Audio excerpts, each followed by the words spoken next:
Çocuklardaki horlamanın en önemli sebepleri geniz eti ve bademcik büyümeleridir.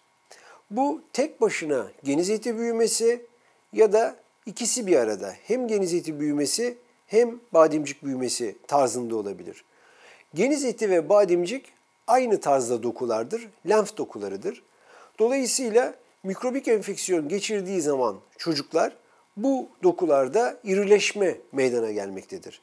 Enfeksiyon döneminde antibiyotik kullanımıyla birlikte enfeksiyon ortadan kalktığında bu lenf dokuları bazen eski boyutlarına dönmez. Eski boyutlara dönmeyince, iri kalınca geniz etinin büyük olması burnun arka deliklerini tıkamaktadır ve nefes almayı etkilemektedir. Aynı şekilde bademciklerin de iri kalması özellikle uyku sırasında geriye doğru düşerek boğazın arka tarafında bir tıkanıklığa neden olmakta. Bu da solunum havasının iyi geçmemesine neden olmakta. Dolayısıyla ağız solunumu başlamakta. Burun solunumu ortadan kalkmakta, ağız solunumu başlamakta. Bu da horlamaya neden olmaktadır.